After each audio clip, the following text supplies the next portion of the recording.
اور شیخ ابن عثیمین کی میں بات کر رہا تھا، اگر آپ علماء کی تصویریں دیکھیں تو آپ کو بادی النظر کے اندر انتہائی سادہ ان کی شخصیت سے ان کی سادگی جھلکتی ہے۔ شیخ ابن باز رحمہ اللہ اپنے بچپن کا قصہ شاید آپ نے سنا ہوگا، بیان کرتے ہیں کہ کیونکہ وہ نبینا تھے تو کہتے ہیں ایک مرتبہ میری خالہ جو ہے بات کرنے لگی میری ماں سے کہ یہ بڑا ہو کے کیا کرے گا، یہ بڑا ہو کے اپنا روزگار کیسے جو ہے سروائیو کرے گا۔ تو کہا کہ میں وہ بات سوچ کے بڑا عجیب مجھے لگا، اور اللہ تعالیٰ نے اس نبینا شخص کو اس قدر علم دیا، اس قدر عزت سے نوازا کہ لوگ انہیں اپنے دور کا ابن تیمیہ کہتے ہیں۔ اور آج تک جب بھی کوئی بھی مسئلہ درپیش ہو، اگر ہم گوگل پہ کوئی مسئلہ لکھتے ہیں تو پہلے یا دوسرے نمبر پر شیخ ابن باز رحمہ اللہ کے جواب موجود ہوتے ہیں۔ اور اسی طرح شیخ عثیمین رحمہ اللہ جب انہوں نے اپنی مجلس کو شروع کیا اپنے گاؤں کے اندر انیزا کے اندر، تو ان کی مجلس میں صرف ایک بندہ ہوا کرتا تھا، صرف ایک بندہ، غالباً وہ بھی مسجد میں کوئی کام کرنے والا بندہ ہوتا تھا، لیکن اللہ تعالیٰ نے ان کی اخلاص کے بدولت ان کے علم میں عمل میں ایسی برکت عطا فرمائی کہ پوری دنیا کے اندر ان کے ہزاروں کی تعداد میں شاگرد بھی ہیں، ان سے محبت کرنے والے بھی، اور کوئی علم کوئی فن آپ اس میں کوئی کتاب ڈھونڈنا چاہیں تو انہیں اس میں شیخ عثیمین رحمہ اللہ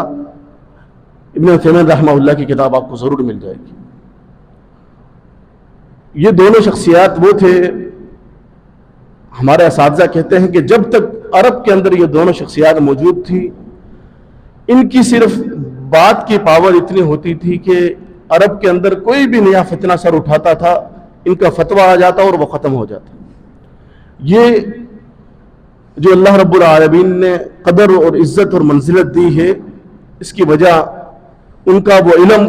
ان کا وہ ورع اور ان کا وہ تقویٰ ہوا کرتا تھا، جس کی بنیاد پر اللہ رب العالمین نے ان کو اتنی عزتوں سے نوازا کہ آج ان کی وفات کے بعد بھی ان کے تعلق اور ان کے شاگرد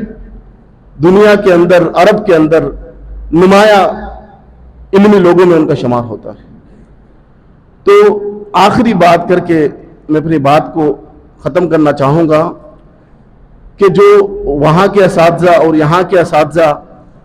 سے میرے جو قدر مشترک ایک بات سنی ہے کہ جتنے بھی علمی لوگ ہیں پاکستان کے اندر بھی، جن شیوخ الحدیث کو میں نے اپنی آنکھوں سے دیکھا یا سنا،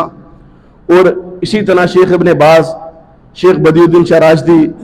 اور دیگر بڑے بڑے مشائخ، ان کے درمیان ایک بات قدر مشترک یہ تھی، ہو سکتا ہے کہ یہ ان کی کامیابی کا راز بھی ہو کہ یہ قرآن کی تلاوت کثرت سے کرتے ہیں۔ یہاں کے پاکستان کے بھی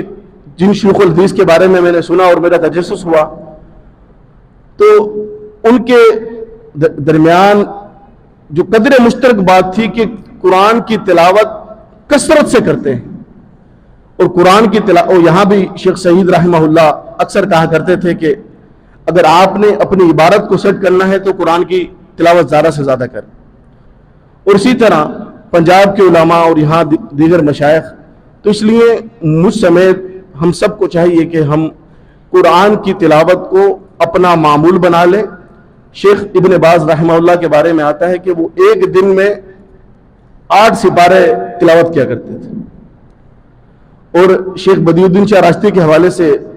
ایک بار مدینہ میں شیخ توصیف الرحمان صاحب حفظہ اللہ بتانے لگے کہ ان سے غالباً انہوں نے پوچھا یا کسی نے پوچھا کہ آپ جو ہے کتنے سپارے جو ہے دن میں تلاوت کر لیتے ہیں، تو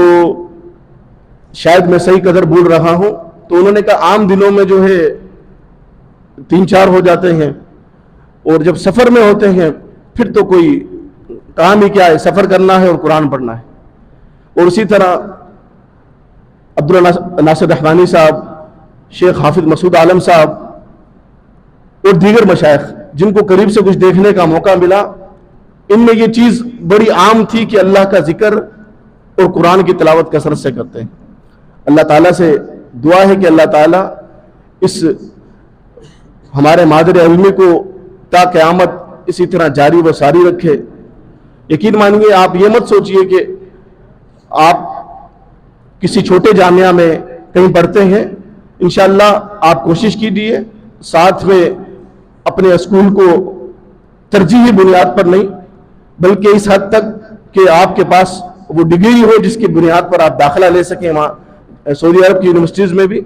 اور ایک اور چیز میں بتاؤں کہ آپ جب ایڈمیشن بھیجیں تو اب جو ہے سعودی عرب کے اندر بہت ساری یونیورسٹیز ہیں جو طلباء کو قبول کرتی ہیں،